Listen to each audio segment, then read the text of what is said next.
ఇదిగో వీడు నా కొడుకు లేరా, వీడికి ఎప్పుడు నేనేం చెబుతాను అడగండి.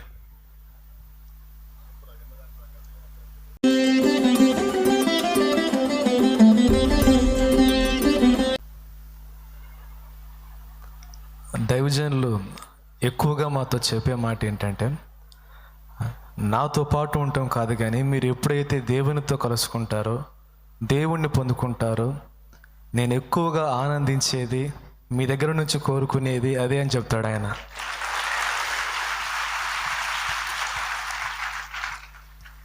నేను శారీరకంగా కన్నబిడ్డ అండ్ ఆత్మీయంగా కూడా కన్నబిడ్డ. వాడి నుంచి ఆశించిన, మీ నుంచి ఆశించిన, మీ నుంచి ఆశించిన నా తండ్రి నాకు ఇచ్చిన ఆత్మీయ పిల్లలు మీరందరూ. వయసులో పెద్దోళ్లే కావచ్చు.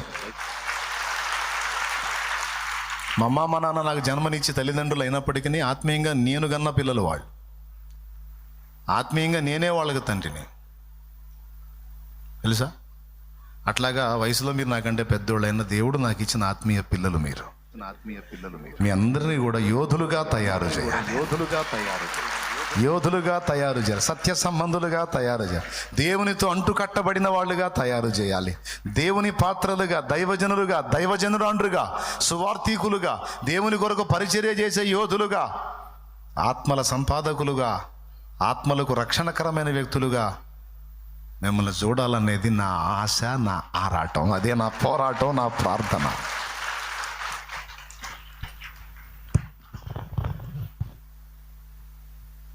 న్యాయమేనా నా కోరిక? వాళ్ళకి నేను ఎప్పుడు అదే చెప్తాను, నా మీద డిపెండ్ అవ్వద్దు, నా కోసం ఎదురు చూడొద్దురా. ఎంతవరకు తెలియదు కదా, కానీ నా ప్రభుతో కనెక్ట్ అయ్యారనుకో, అప్పుడు మీకు ఇంకా తిరుగుండదు.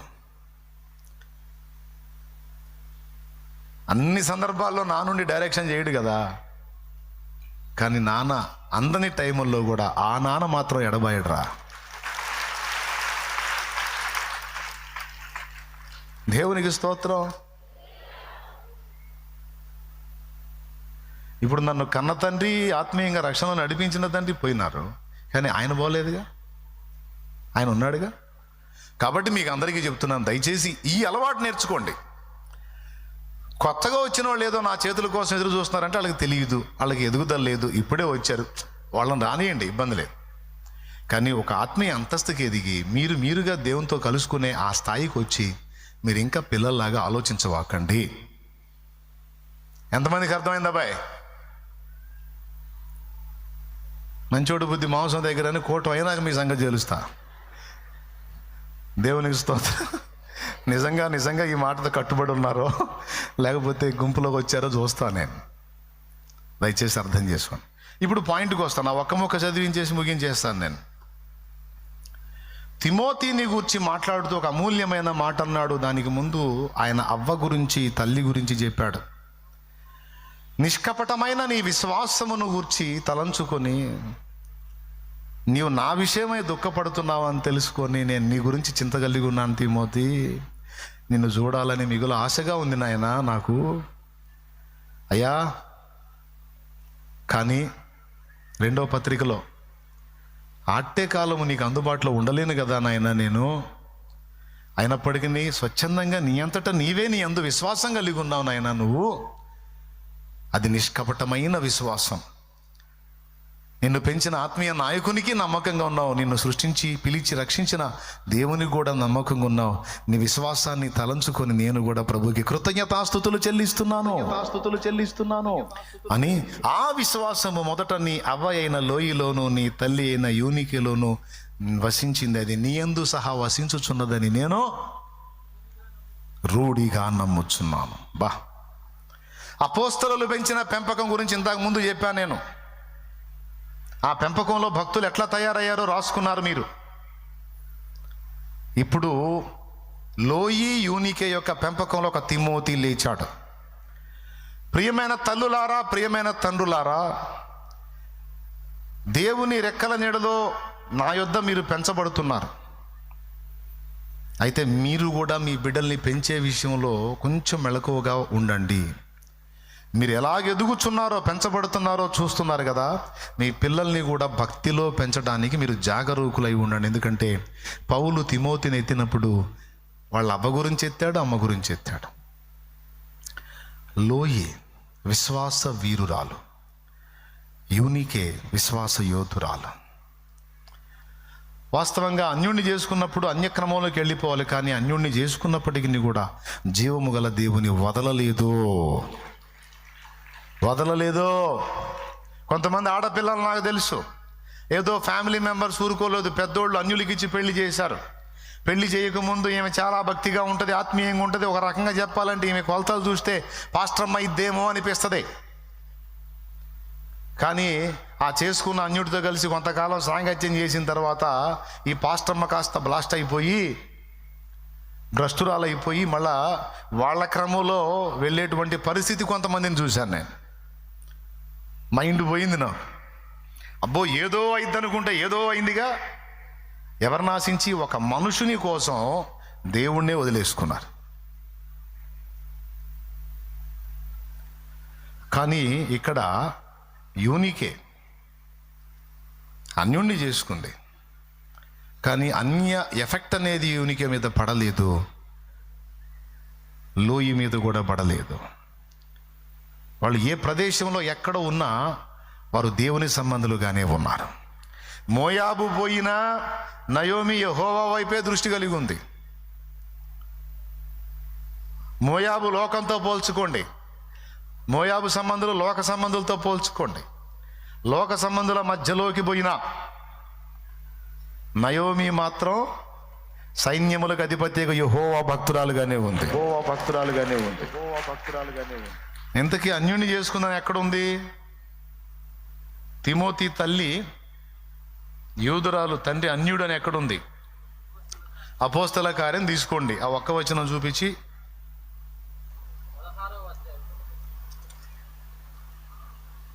అపోస్తల కార్యములు 16వ అధ్యాయం తీసుకొని ఆయన మొదటి వచనం నుంచి చదువు.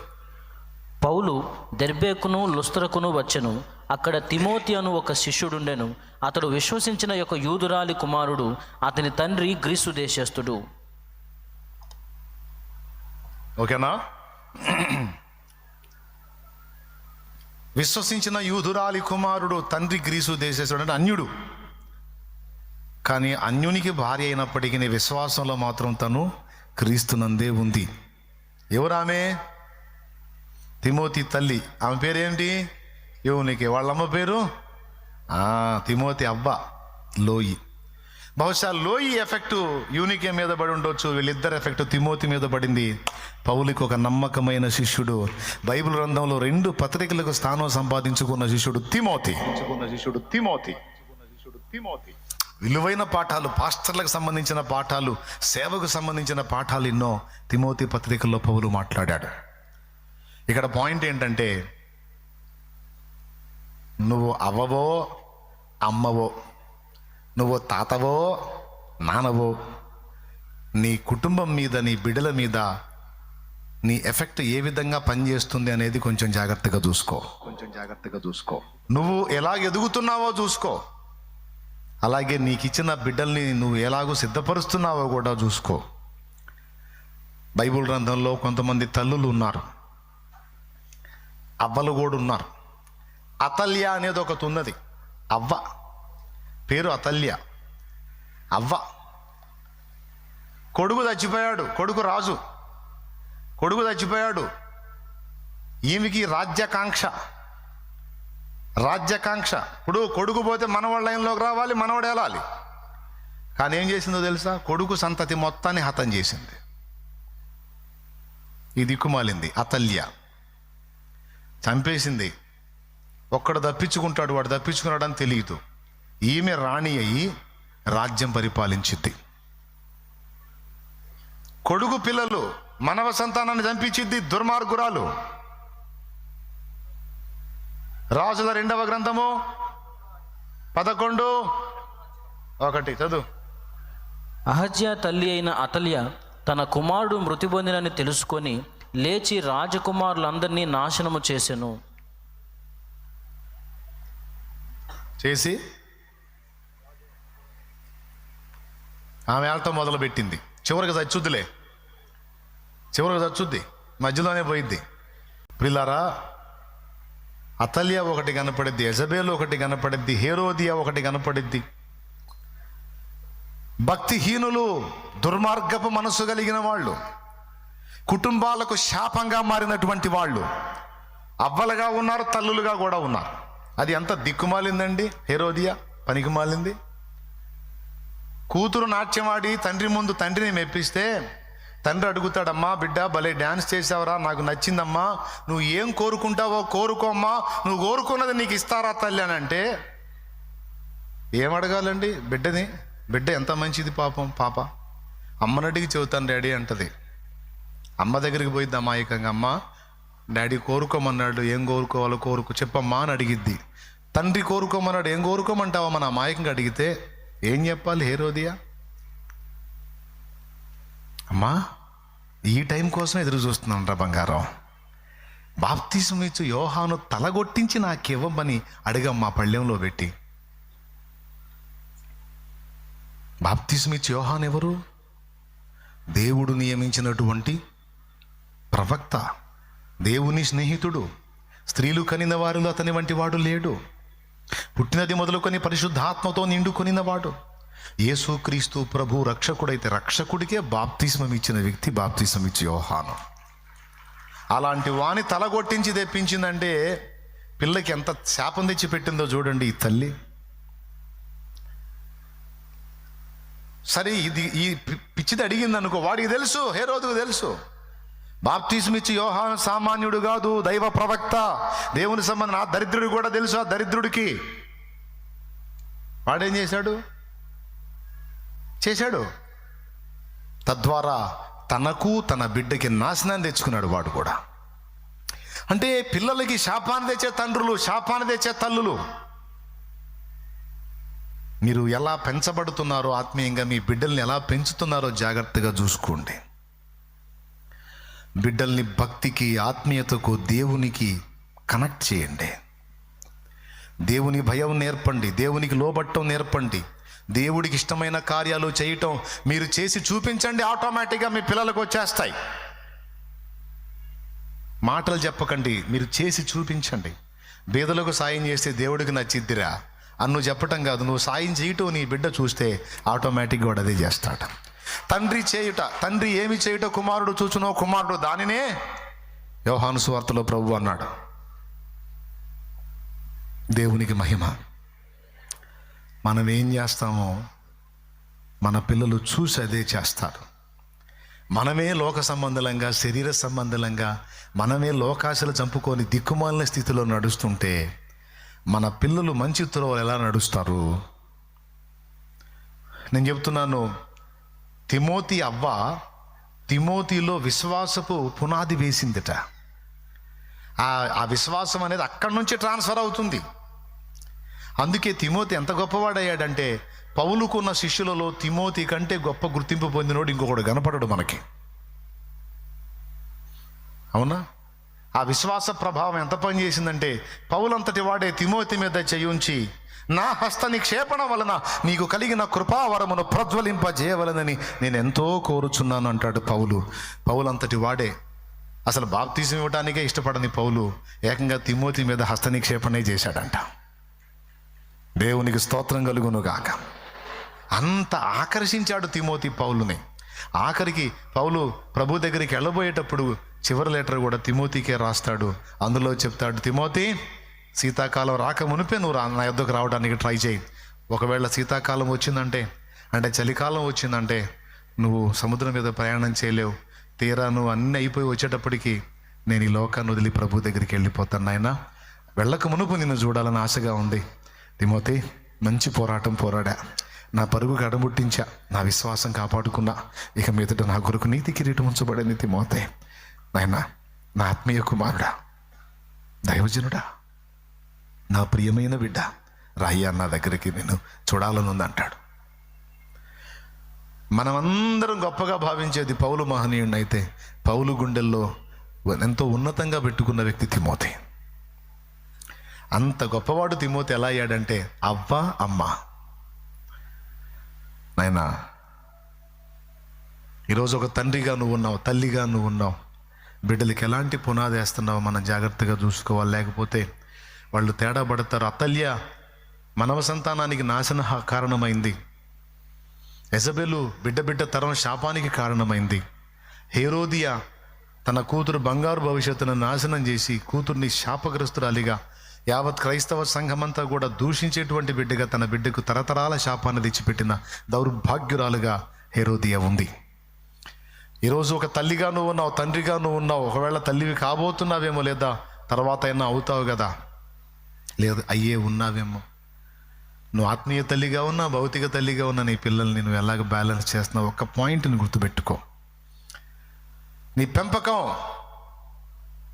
ఒక్కసారి పరిశీలించుకో. చాలామంది జీవితాలు గ్రంథంలో నమోదు చేయబడి ఉన్నాయి. నువ్వు నీ బిడ్డలకి విశ్వాసాన్ని నేర్పే వ్యక్తిగా ఉండాలి. Point number 1. అన్నిటికీ పునాది విశ్వాసం. విశ్వాసమే.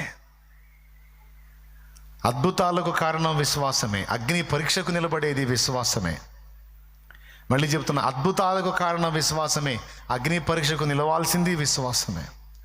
దేవునికి మనం ఇష్టలం కావడానికి ఆధారం విశ్వాసమే. దేవుని రాజ్య ప్రవేశం చేయటానికి కావాల్సింది విశ్వాసమే.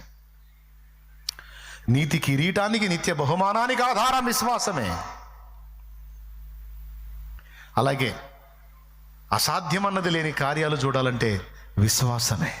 నమ్ముట నీ వలనైతే నమ్మువానికి సమస్తము సాధ్యపరిచేది విశ్వాసం. ఇంత కీలకమైన విశ్వాసం లోయి, యూనికే తిమోతికి నేర్పించారు. ఎంత గొప్ప విషయం అండి ఇది. ఫరో కుమార్తె నీళ్లలో నుంచి పిల్లవాడిని తీసి కన్నతల్లికే ఇచ్చింది. నిర్గమాకాండం 1వ అధ్యాయం 2వ అధ్యాయం. ఇంటికి పోయి చదవండి, ఇప్పుడు వద్దులే, అయిపోయింది టైం. కానీ యోకేబేద్ ఎవరి కోసం పెంచిందో తెలుసా? దేవుని కోసం, దేవుని ప్రజల కోసం పెంచింది. నూరిపోసింది చిన్నప్పటి నుంచి దేవుని సంగతుల్లో మోషేకి. అంతే. అతల్యలాగా ఉంటావా లేకపోతే లోయలాగా ఉంటావో చూసుకో. అతల్య అవే, కానీ మనవ సంతానం మొత్తాన్ని మట్టుబెట్టిన దుర్మార్గురాలు. కానీ లోయి కూడా అవే, కానీ లోయి తిమోతికి దీవెన. తిమోతికి దీవెన. ఓ అవ్వా, ఓ తల్లి, నీ ఇంట నువ్వు మోకాళ్ళును చేసే ప్రార్థన, దీనులకు నువ్వు చేజాపేది, ప్రభువుని గురించి గొప్ప విశ్వాసపు వాక్కులు పలికేది, పిల్లల్ని దీవించేది, ఇదంతా నీ బిడ్డలు, నీ కూతుళ్ళు, నీ కొడుకులు, నీ మనవ సంతానం మొత్తం చూస్తుంటారు. నీకు తెలియదు, నీ భక్తి జీలంతా నీ పిల్లల్లోకి దిగిద్ది, నీ మనవ సంతానంలో కూడా దిగిద్ది.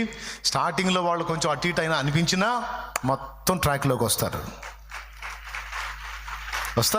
ఆడికి పోరు. దేవునికి మహిమ. నీ ప్రయాస వృధాగా పోదు నాయనా.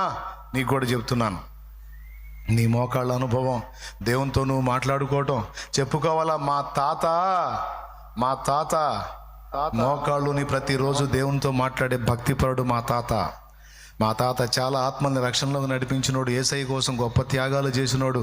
ఏసై అంటే పడిసేస్తాడు. పిచ్చోడు మా తాత, ఏసై పిచ్చోడు.